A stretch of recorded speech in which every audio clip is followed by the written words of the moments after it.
vamos a lo que nos atañe en esta mañana, que es el tema central, y es la palabra de Dios en el Evangelio el Evangelio según San Lucas, capítulo 8, versículo 40. Y quisiera que tomásemos este tema, esta porción bíblica, y nos sumergiéramos un poco en esta verdad de la palabra, bajo el título La más grande historia. Y esta disertación o esta enseñanza es un poco extensa, vamos a trabajarla hasta donde alcancemos, y tomamos la palabra del Señor para leerla en la unción y el respaldo del Espíritu. Capítulo 8 de el Evangelio de Lucas. Espérenme que estoy desubicado, ya me ubiqué. Dice el Señor: cuando volvió Jesús, versículo 40 en adelante, cuando volvió Jesús, le recibió la multitud con gozo, porque todos le esperaban. Entonces vino un varón llamado Jairo, era principal de la sinagoga, y postrándose a los pies de Jesús, le rogaba que entrase en su casa, porque tenía una hija única, como de 12 años, que se estaba muriendo. Dejémoslo hasta ahí. Señor, bendice hoy tu pueblo por esta palabra. Solo soy canal para que tu pueblo sea bendecido, y estoy seguro que nos vas a hablar en esta hora. En el nombre de Jesús. Amén. La palabra del Señor está llena de muchas historias, con diferentes matices, con diferentes personajes, contextos, y cada una de estas historias están llenas de insumo para nuestro crecimiento espiritual. Es decir, no hay texto en la palabra de Dios que no tenga Dios algo que decirnos. Es diferente que nosotros quizá en el momento no comprendamos qué quiere decir el texto. El día jueves le compartía a la iglesia allí del pastor Jerry un tema que el Señor me regaló sobre el libro de Jueces capítulo 19. Y es un texto bastante fuerte sobre la mujer que fue descuartizada en 12 pedazos. ¿Ha leído ese texto? Y el Señor me regaló un tema y se lo estaba poniéndoselo sobre la mesa a la iglesia, y le decía yo a la iglesia: no hay texto en la palabra de Dios donde Dios no tenga algo que revelarnos, aunque sea un texto complejo, un texto difícil, de esos que casi no se mete nadie por ahí. Pero cuando el Señor me daba esa palabra y yo decía: Señor, pero Dios mío, esto es muy denso, este texto. Pero el Señor me daba esa palabra y yo decía: Señor, qué fuerte es esto, y qué riqueza tan tremenda y profunda la que Dios tiene ahí en ese texto de Jueces capítulo 19. Y asimismo cada texto de la palabra del Antiguo, del Nuevo Testamento, están llenos de riquezas y llenas de mucho nutriente para nuestra vida espiritual, de principios bíblicos. Entonces, aquí vemos una historia muy particular de un hombre llamado Jairo. Un hombre llamado Jairo. Y este hombre llamado Jairo, lo primero que nos dice el texto, versículo 40 dice el texto, lo primero que dice el texto es que la multitud le esperaba con gozo. Sin embargo, si vemos los versículos anteriores, el Señor viene de Gadara. ¿Qué sucedió en Gadara? ¿Se acuerda qué sucedió en Gadara? Un endemoniado fue libre. El Señor atraviesa el lago y va al otro lado, a la otra orilla. Bueno, ahí suceden cosas, hay tormentas, etcétera. Pero cuando el Señor libera a este hombre, hay todo un escenario de liberación, y hay unos cerdos que se mueren. La gente se preocupa más por los cerdos muertos que alegrarse por el que está liberado. Qué lástima eso, ¿no? La gente se preocupa por el caos que generaron 400 o no sé cuántos cerdos que murieron despeñados allá, pero no se alegra por ver el cambio de la realidad de un hombre que había sido libre. Entonces dice la palabra que esta gente se aterrorizó tanto que despidió al Señor y le dijo: váyase de aquí, no queremos verte más en Decápolis. Decápolis significa 10 ciudades. No queremos verte en Decápolis. Estas 10 ciudades no te necesitan. Y ahí hay un tema muy profundo también de lo que, de dónde nació Gadara y qué representa. Pero aquí dice la palabra que hubo una multitud que echó a Jesús del lugar. Pero el versículo 40 empieza con una multitud que anhela que Jesús esté en el lugar. ¿Sabe que el mundo se divide en esos dos grupos? Los que desean que Jesús no esté, que se vaya. No quiero saber nada de Dios, no quiero saber nada de la iglesia, no quiero saber nada de pastores ni iglesias, no quiero saber nada de eso. Pero también en el mundo hay otro grupo que dice: queremos que Jesús esté aquí, queremos adorarlo, queremos alabarlo, queremos darle gloria, queremos ver su gloria en este territorio. Así que el mundo se divide en los que anhelan que Jesús esté y los que desean que Jesús se vaya. Y entonces Jesús llega a un lugar donde le están esperando. Hay alabanza, hay adoración, hay expectativa, porque donde Jesús está las cosas no quedan igual. Donde Jesús está algo sucede. Es inevitable que Jesús llegase a un lugar. Jesús nunca llegó a un lugar para dejar las cosas igual. Siempre que Jesús pasaba por una ciudad, por una aldea, por un desierto, por una costa, a donde el Señor Jesús iba, a una casa, allí sucedían cosas tremendas, porque hay un coro muy antiguo que cantábamos, decía: Jesús está pasando por aquí. Y cuando Él pasa, todo se va la tristeza y llega la alegría. Y había una multitud gozosa allí recibiendo al Señor. Había una multitud allí muy alegre, muy eufórica. Pero el texto, además de mostrarme que hay una multitud que está recibiendo a Jesús, dice la palabra que vino un varón. Lo primero que el texto me dice de Jairo es que es un varón. ¿Dónde están los varones? A ver, yo no lo sentí. ¿Dónde están los varones? Los varones de la casa somos importantes, amados. ¿Sabe que los hombres de la iglesia son importantes? Las mujeres son bellas, hermosas, ellas tienen su lugar. Claro. Pero escúcheme bien, los hombres somos aquí sacerdocio. Y ustedes están aquí en esta casa plantados al lado de su pastor para ser hombres de autoridad en este lugar.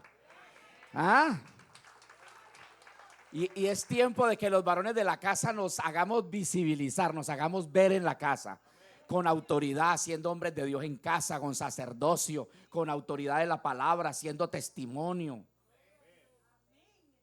Podría decir alguien: ese es otro tema. Pero dice que Jairo, su nombre significa el que brilla. ¿Qué significa el nombre Jairo? ¿Hay algún Jairo por aquí? Usted, no, pero de nombre. ¿Hay algún Jairo aquí de nombre? No, ¿sí? Entonces, cuando usted se encuentre con un Jairo, ¿usted sabe qué significa qué? El que brilla, el que se hace notar. Eso significa el nombre Jairo. Mire esta expresión que le da: el iluminado. Wow. El iluminado. Y nos dice que Jairo es un hombre, un varón. Pero también nos dice el texto que era un esposo, un padre de familia, que tenía una esposa y tenía una hija. Y dice el texto que tiene una hija como de 12 años. ¿Qué más nos dice de Jairo? Estamos en los primeros versículos allí. Entonces vino un varón llamado Jairo, que era, ahora sí es diferente, ¿quién es? ¿A qué hace? Si yo le pregunto a su merced, ¿usted quién es? Usted me dice: no, yo soy administrador. No, usted es un varón, un hombre de Dios. Soy un padre de familia y me dedico a administrar. Me dedico al comercio, me dedico a los negocios, me dedico a la labor que usted realice a diario. Pero del texto me dice la palabra muy claramente que él servía como principal de la sinagoga. La pregunta al texto: ¿qué era una sinagoga? Las sinagogas surgieron como lugares de reunión para los judíos exiliados en Babilonia, donde se les permitió reunirse para no dejar morir sus tradiciones. la ley de la Torá, la lectura de los profetas.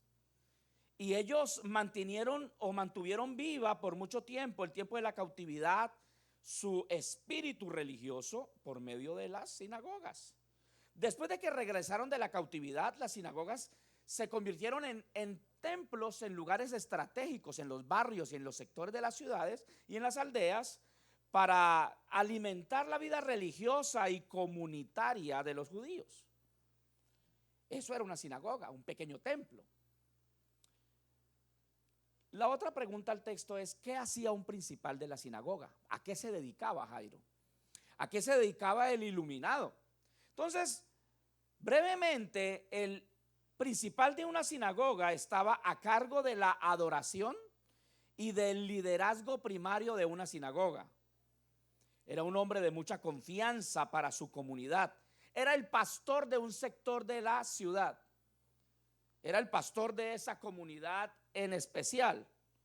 Era quien representaba a su comunidad en los asuntos sociales, en los asuntos religiosos, en las ceremonias. Era quien asesoraba espiritualmente a la comunidad, y su deber como pastor de autoridad de esa sinagoga era ser ejemplo para su gente y para las nuevas generaciones. Era esa clase de judíos radicales, esa clase de judíos celosos que rechazaban cualquier cosa que no estuviese escrita en la ley de Moisés, siendo un poco siendo un poco, no yendo tan a fondo, pero eso básicamente era la tarea a la que se desempeñaba un principal de la sinagoga. Yo especulo un poco sobre el texto y me atrevo a decir que quizá un día después de la reunión de la sinagoga, un sábado, cuando todos habían venido a escuchar la ley y a escudriñar la palabra, quizá se acercó una mujer o quizá un hombre y se acercó a Jairo para decirle: oye Jairo, es que he escuchado que hay un predicador que está haciendo milagros. Hay un hombre que le llaman Jesús, que viene de Nazaret. Y yo quiero saber, Jairo, usted que es mi autoridad, usted que es mi pastor, cuénteme, Jairo, ¿qué hacemos? Porque todo el mundo se quiere ir con ese hombre. Jairo de pronto se toma su barba, porque ellos tienen una barba así grande. De pronto dice: no, sentémonos y hablamos. Yo creo que hay que ser cuidadosos de la ley. Hay mucho engañador. Ustedes tienen que tener cuidado, porque nosotros somos gente de la ley de Moisés. Nosotros tenemos que ser de alguna forma muy cuidadosos con nuestros hijos, porque esa gente engaña. Esos son especuladores. Esa gente están timando a la gente. Esos milagros no son ciertos. Bueno, don Jairo, gracias pastor por su asesoría. No vamos a volver por allá. Siguió todo. De pronto en algún momento de la historia otros jóvenes se le acercaron para decirle: pastor, usted ya sabe algo de Jesús. ¿De cuál Jesús? De Jesús, el que se está moviendo por allá por Galilea, por Judea, y que las multitudes van con él, y que multiplica pan y multiplica peces, y que sana a los paralíticos. No, pues no, pero yo voy a tomar nota de eso, porque ya alguien me dijo eso hace unos días, y voy a reunirme con los fariseos de pronto en el templo para mirar a ver qué podemos hacer. Él era un hombre manso, pero de autoridad. Esa era la vida de Jairo. ¿Cuidar su qué? Específicamente cuidar su casa, su iglesia, su remanente de este tipo de personas que predicaban falacias, que según él predicaban falsos sermones, que según él eran engañadores, que venían a hacer sus embustes, y tenía que defender precisamente a su comunidad de ese tipo de acechanzas. Jairo quizá pensó en algún momento, jamás pensó que él tendría que verse en la penosa situación de buscar a ese Jesús.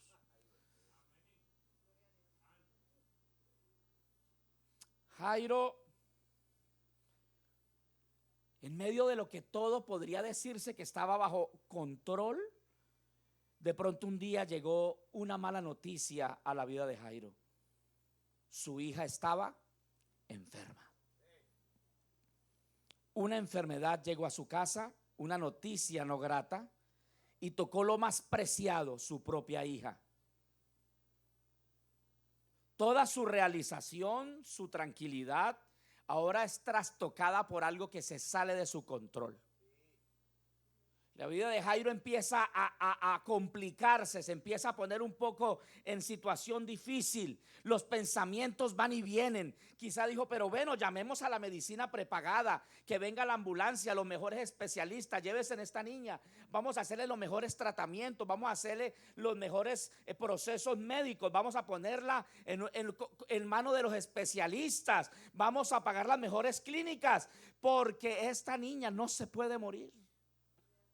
Y Jairo empieza a tocar las puertas buscando respuestas a la enfermedad de su hija. Su sinagoga no podría hacer nada por él. Su religión no podría hacer nada por él. Sus amigos fariseos y principales de las demás sinagogas no podrían hacer nada por él. Los contactos gubernamentales, su influencia no pudo hacer nada por él. Y llegó un momento cuando Jairo se siente vulnerable. Cuando Jairo se siente quizá en el borde de su cama y dice, ¿y ahora qué hago? Mi hija se está muriendo, las noticias cada vez son peores. Su dinero, su cultura, su influencia, su poder eran incapaces de dar a Jairo lo que él más deseaba, la salud de su hija. Y el segundo aspecto de nuestra historia en esta mañana es el dilema de Jairo.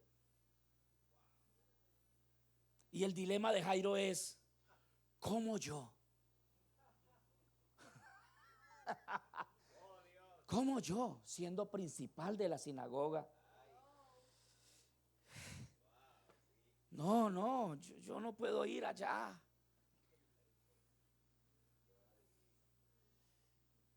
Y quizá la esposa le decía, pero Jairo, ¿qué hacemos? La niña ya no está respirando.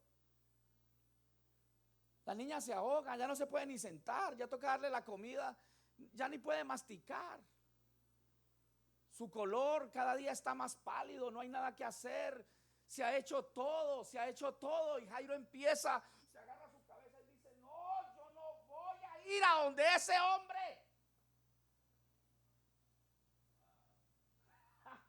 La lucha mental en Jairo es tremenda, el dilema, el saber, el decidir qué decisión, qué acción hacer. Los pensamientos iban y venían. Salía a caminar, tomaba aire, respiraba hondo, no sabía qué hacer. Quizás salía a la calle y todo el mundo, don Jairo, ¿cómo le va? ¿Cómo siguió su hija? Se acercaban las mujeres de la aldea para decirle, mire, don Jairo, hágale este caldo de gallina. Mire, hágale este jugo de algo, licue tales matas, plantas, y hágale y ponga eso a hervir y déjelo 3 días ahí, que le caiga el sereno. Bueno, yo no sé qué valeria.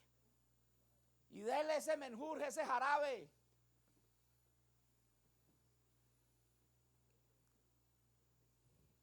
Pero yo creo que mientras todas esas mujeres y todos los que se le acercaban para preguntarle por su hija y le daban una posible curación, su mente estaba en otra cosa. Pero un día dijo, me voy para donde Jesús. Un día después de luchar, un día después de pelear consigo mismo, con su religión, un día de pensar tanto de pelear tanto con sus estructuras, con lo aprendido. Si es un engañador, pues no pierdo nada. Si es un hombre poseído por demonios, porque a eso le decían a Jesús, que por Belcebú sacaba demonios, que era un hombre poseído por espíritus inmundos. Imagínense el concepto en el que un fariseo tenía a Jesús. O sea que para Jairo no es fácil acercarse y llegar a la presencia del Señor para pedir ayuda. Si a él solo lo siguen ladrones y prostitutas y los enfermos terminales y los lunáticos, ¿qué voy a hacer yo allá? ¿Qué dirá la comunidad judía? ¿Qué dirán mis colegas? ¿Qué van a decir mis familiares? Todos los que me aprecian. Pero mientras él pensaba en eso, su hija empeoraba. Y la situación de su hija cada día era más crítica. Desesperado y angustiado. Y quizá decía, ¿en qué fallé? ¿En qué fallé para que mi hija estuviera tan enferma? ¿Sabe que el concepto judío era que si había enfermedad en casa era porque alguno había cometido pecado? Y de pronto él diría, Señor, yo en qué fallé, yo dónde cometí el pecado, si yo soy un hombre celoso de la ley, soy un hombre celoso de lo aprendido. Jeremías 31:29 dice que los padres comieron las uvas agrias y a sus hijos les salió la caries. Es decir, que las generaciones venideras iban a llevar la consecuencia del pecado de sus padres. Pero debía entender que Jesús no era ley, Jesús es gracia. Jesús no es ley, Jesús es gracia. Aleluya. Jairo debía entender que tenía religión en su casa, pero no a Jesús. Y sabe, amado, hay una de las cosas que hoy nos puede estar sucediendo en nuestras casas y es tener religión, pero no a Jesús. Le decimos a nuestros niños, no toque, no mire, no haga, pero no le presentamos a Jesús, no les mostramos a Jesús. Le mostramos un cúmulo de prohibiciones, le mostramos un cúmulo de normas, porque es que aquí somos cristianos, porque es que en esta casa, porque es que no esto y lo otro, y nuestros hijos van creciendo con religión, pero no con Jesús en casa. ¿Y sabe que donde está Jesús no hay religión? Y donde hay religión Jesús no está. Amado, usted y yo debemos hoy meditar como padres de familia, como casa. ¿Tenemos a Cristo en casa o tenemos religión? ¿Sabe que cuando Cristo está en casa las cosas son diferentes? Cuando Cristo está en casa realmente se vive la fe. No es una persecución, no es una camisa de fuerza cumplir con normas. Es sencillamente enseñar a nuestros hijos a que si Jesús está en casa, se hace lo que Él dice. Que si Jesús está en casa, Él nos guiará a toda verdad por su espíritu. Que si Jesús está en casa, podremos cometer errores. Pueden haber situaciones difíciles, pueden haber momentos de angustia, pueden haber momentos de escasez, sí los pueden haber. Pero si Jesús está ahí, estamos tranquilos. ¿Sabe, amado? En nuestras casas hay batallas campales. Bueno, en Colombia, yo sé que aquí no.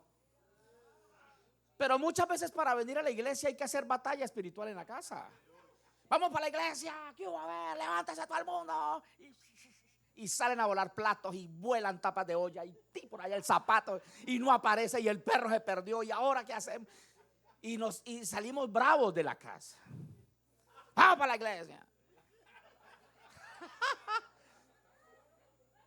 Pero allá a la cuadra nos agarramos de la mano y venga amor la mano que vamos para la iglesia. Y dejamos entre paréntesis el agarrón, ¿cierto? Pero oiga, mi amado, somos hogares defectuosos, muy defectuosos todos. No hay justo ni aún uno. Óyeme, pero si Jesús está ahí, Él entiende, Él comprende. Él sabe que somos familias que estamos en crecimiento, en formación. Él sabe que estamos luchando con nuestro carácter. Él sabe que estamos luchando.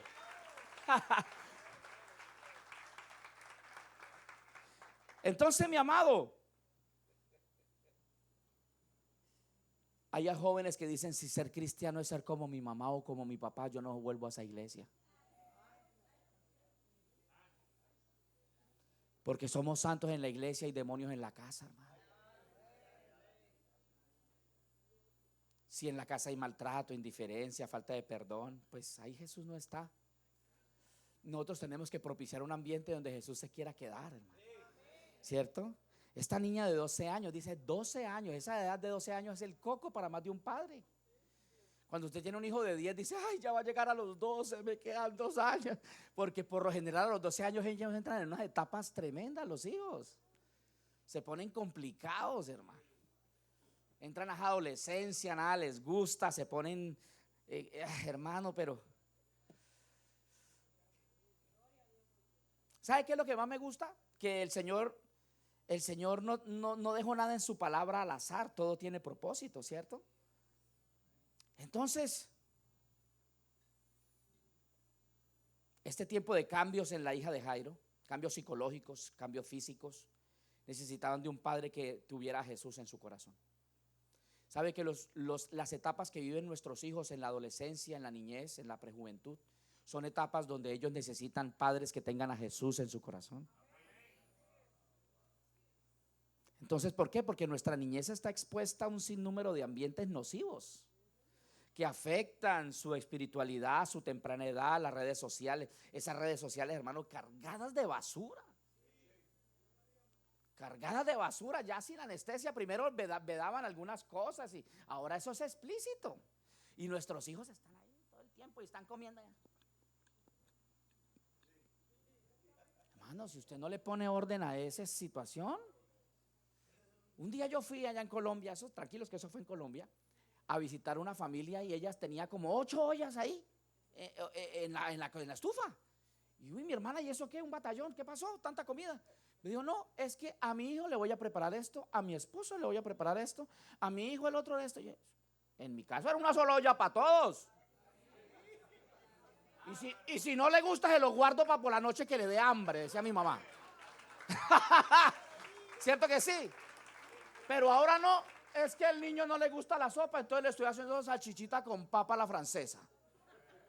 Y al otro que no le gusta las papas, entonces le estoy haciendo, hermano, no. Con amor, pero con disciplina. ¿Cierto que sí?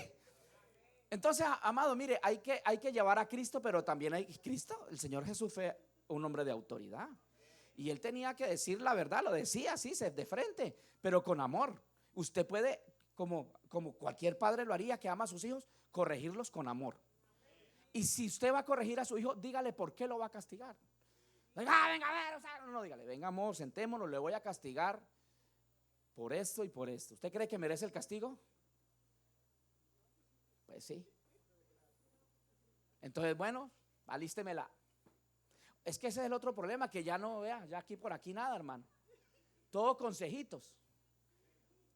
Y no, dice la palabra que un poquito de correa al hijo de vara no lo va a traumatizar, dice el proverbio. Pero a veces nuestros hijos, ¿qué quieren? No, es que yo converso, yo soy amigo de él. Sí, usted es amigo de él, pues usted es el papá y la mamá. Y si usted no le dice cosas de autoridad y cosas de la fe y cosas de la palabra, pues él las va a recibir distorsionadas allá afuera. Y va a crecer con modelos distorsionados de su fe y conceptos distorsionados de la vida. ¿Por qué? Porque lastimosamente le enseñan más los influencers que los papás. Le enseñan más los medios de comunicación que los papás. Entonces la pregunta es, ¿de qué estamos alimentando a nuestros hijos? Que apenas estoy entrando al tema.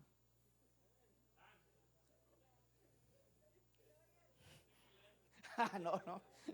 Pero amado, mire, mire, Jairo tenía una responsabilidad grande con esa niña. 12 años, muriéndose.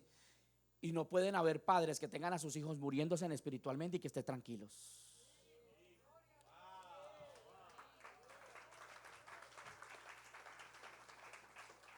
Cuando sus hijos eran pequeños, usted los traía a la iglesia obligados.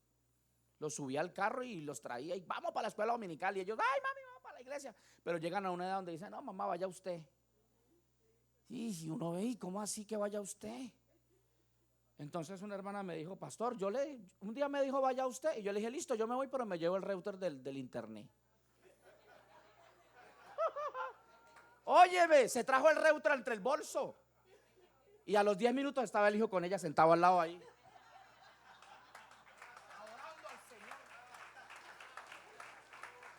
Eso es solo un consejito.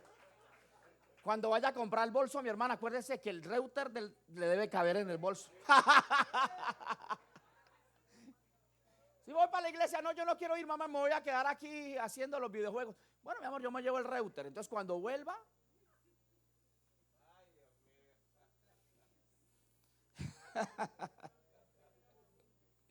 entonces, mi amado, volvamos a la vida de Jairo, adelantemos un poquito.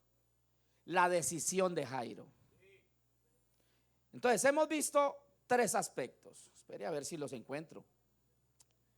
El segundo fue la realidad de Jairo. El primero es la realidad de Jairo. El segundo, el dilema de Jairo. El tercero, la decisión de Jairo. Jairo toma una decisión. Y esa decisión no es fácil para él. Ya vimos algo, ¿cierto? Al respecto. Jairo decide ir a Jesús por su hija. ¿Qué significa el nombre Jairo? ¿Sabe que el iluminado entiende que hay alguien más iluminado que él?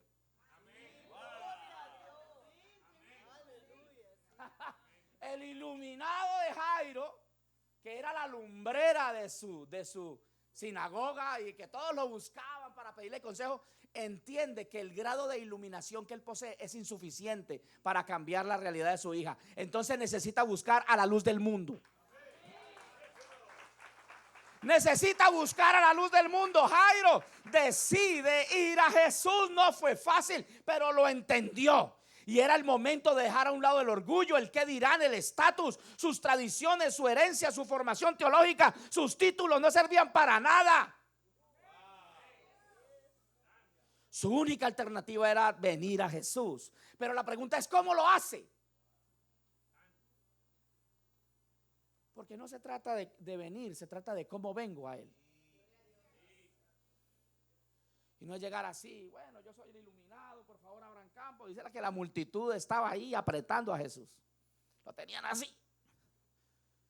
No había cómo él acercarse a Jesús. Pero dice la palabra, el versículo dice que él vino y postrándose.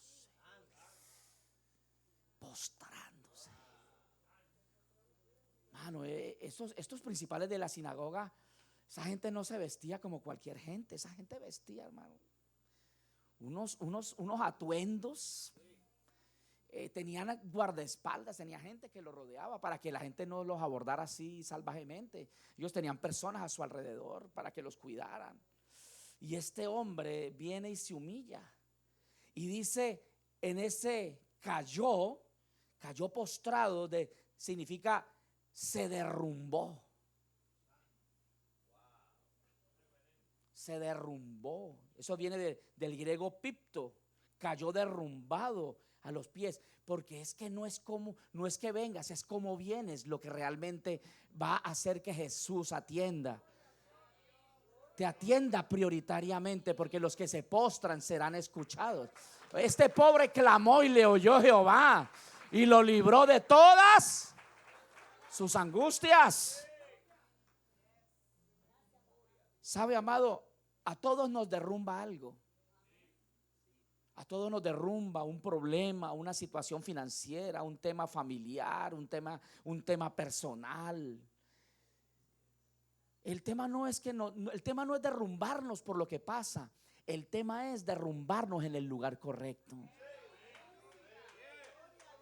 Sabe que mucha gente se derrumba en el alcohol, se derrumba en el vicio, se derrumba en la desesperación, se derrumba en los intentos de suicidio, se derrumba en la amargura, en el odio. Pero este hombre viene a derrumbarse en el lugar correcto, a los pies de Jesús. No viene con sus títulos a decir, oh, por favor, aquí, oye, Jesús. ¿Sabe cómo hace Nicodemo, no?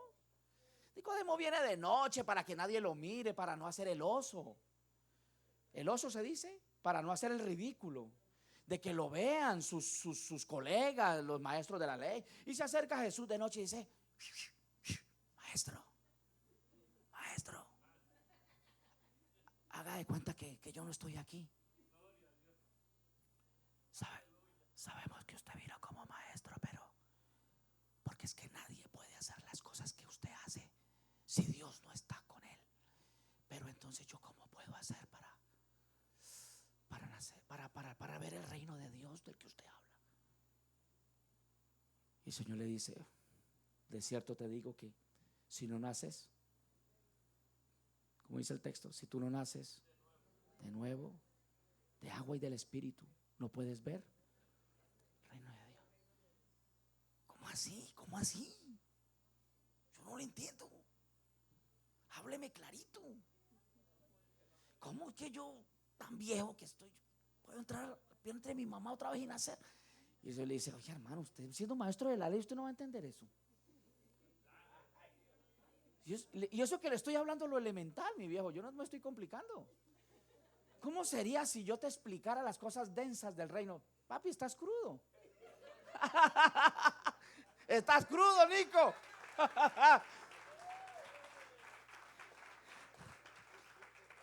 El hombre Nico estaba grave, estaba mal, pero viene con una actitud altiva y se va ministrado por el Señor, obviamente. Pero aquí viene nuestro hermano Jairo, el iluminado, viene a lanzarse, a implorar. Y sabe, yo escucho mucha gente que dice: yo no le ruego a nadie, yo primero muerto. Sabe, pero si hay alguien a quien rogar, y es a Cristo, ¿cierto? Porque rogar es llegar al límite. Rogar es cuando ya la situación, entendemos que la situación se salió de nuestras manos. El que ruega está dispuesto a lo que sea. El que ruega dejó el orgullo. El que ruega entiende que su orgullo es menor que su necesidad. Usted no ruega por lo que no es importante.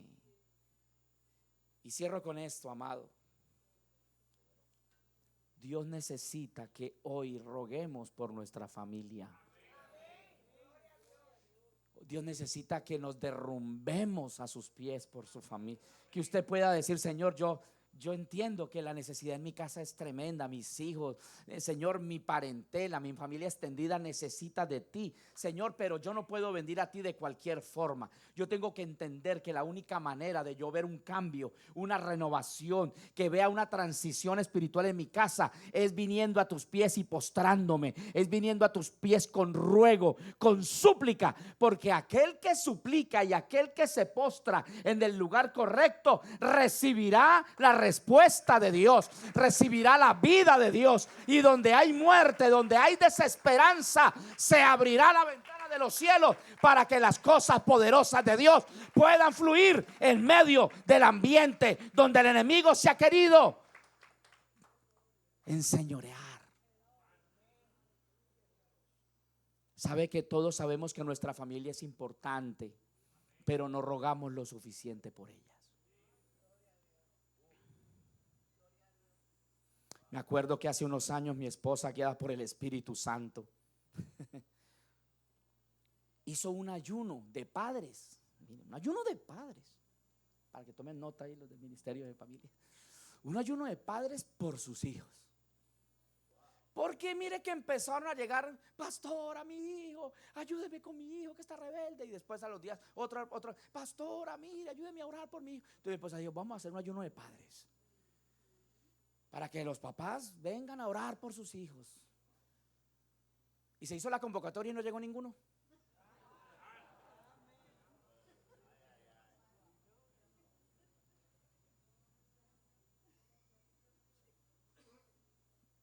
Y yo me quedé pensando y dije: ¿realmente son importantes nuestros hijos lo suficiente como para rogar por ellos? Nosotros queremos que nuestros hijos sean transformados con oraciones de 3 minutos. Nosotros queremos ver transformación en nuestros hijos y nuestros nietos y nuestras generaciones con oraciones ahí de que: ay, Señor, ayúdame con mi hijito. Y ya. No, hermano. Si hay que ir a postrarse, si hay que ir a rogar, para que la mano de Dios se mueva. Entonces, amado, usted que está ahí en su lugar, usted le puede decir al Señor: Señor, yo hoy aprendo de Jairo. Jairo me enseña a ser un padre que hace todo por sus hijos delante de Dios. Yo me imagino a Jairo postrado ahí delante, a los pies de Jesús, y todos tomándole fotos y haciendo videos y subiendo selfies. Y yo: mire, el principal de la sinagoga, tanto que nos dijo que no buscáramos a este hombre, tanto que nos dijo que era un engañador, un timador, que estaba poseído de demonios y que la ley de Moisés prohibía que nosotros fuéramos a ver ese tipo de hombres milagrosos y engañadores. Pero mírelo ahí. Y lo grababan. A todo eso se expuso Jairo. Pero se expuso y no fue en vano. Obviamente si pudiéramos ir un poco más allá, pero dice la palabra que el Señor fue a su casa y levantó a su hija, a una hija que ya le estaban haciendo el baile de la muerte en su casa. Estaban cantando música, estaban las plañideras. ¿Saben qué son las plañideras, no? Las mujeres pagas para llorar. Si usted no tiene empleo, puede postularse como plañidera, hermana, de una funeraria por acá. Usted dice, no, yo cobro por lágrima, usted puede cobrar por lágrima. Y le pagaban, no sé, y estas mujeres llegaban ya, las plañideras ya estaban ahí llorando, la niña, la niña. Cuando el Señor entra y dice, no, ella no está muerta, ella está dormida. Wow. Tus hijos no están muertos, iglesia. Tus hijos no están muertos, tus hijos viven. Tus hijos viven, tus hijos viven, tus hijos viven. Tus generaciones no morirán. Ese hijo que te está dando dolor de cabeza, ese hijo por el que ha estado orando, ese muchacho que te ha dicho que no quiere saber nada de Dios, ese muchacho que está con malas amistades, ese niño tiene promesa. Y ese niño cumplirá el propósito para con el cual Dios lo llamó y le dio la vida. El enemigo no podrá enseñorearse de la vida de las generaciones de los hijos de Dios, porque están bajo bendición. Pero necesitamos padres valientes que podamos postrarnos y rogar a los pies de Cristo por nuestras generaciones. Señor, gracias te damos por tu palabra. Gracias por hablarnos hoy, Señor.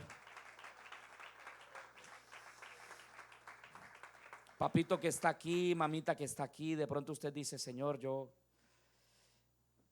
necesito tener la valentía que tuvo Jairo. Yo necesito tener la determinación que tuvo Jairo. Jairo es este hombre, Señor, que lo puso todo a tus pies. Yo me atrevo a decir que Jairo entregó su carta de renuncia a la sinagoga, porque era eso que lo echaran.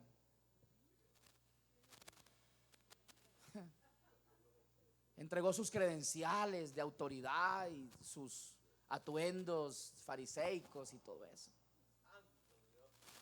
Pero salía a la calle con su hija y su esposa. Caminaba con ella por la calle, decía, ahí está mi niña, mire, yo no tengo ahorita nada, estoy sin trabajo, es más, de lo que sea me pongo a hacer, pero con tal de ver a mi hija aquí, eso no tiene precio.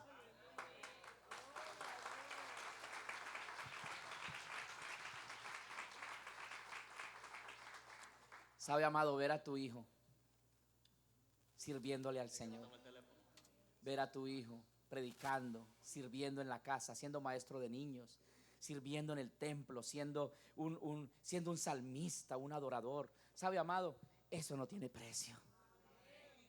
Eso no tiene precio. Saber que tu hijo está pensando en ir al seminario para servir a Dios de tiempo completo, para ser un misionero, para ser un hombre temeroso de Dios, que está en la universidad haciendo su carrera profesional, pero está diciendo, desde mi carrera, mamá, yo le voy a servir a Dios. Desde mi carrera, papá, yo voy a seguir yendo a la iglesia, voy a tener una familia cristiana también como tú. Eso no tiene precio. Eso no lo paga ningún dinero del mundo, porque eso ya se pagó en la cruz. Pero necesitamos padres postrados. Padres postrados, no preocupados, postrados. Señor, gracias. Hable usted con el Señor. Si el Señor ya le habló, usted hable con Él. Y dígale, Señor, yo te presento mis hijos, te presento mis generaciones, Señor. Aun si tú tienes un hijo que no es de tu matrimonio y que ya está muy grande y está desentendido de ti, Él es tu hijo. Él es tu hijo. Y tú eres su padre o su mamá. Y a Él también lo alcanza la bendición allá donde está.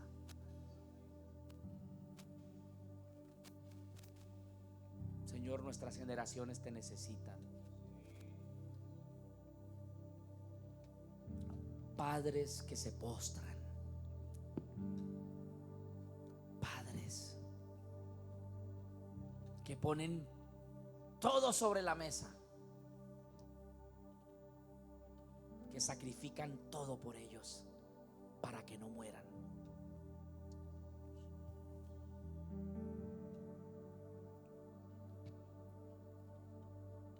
La gloria de Dios está en la casa, amado.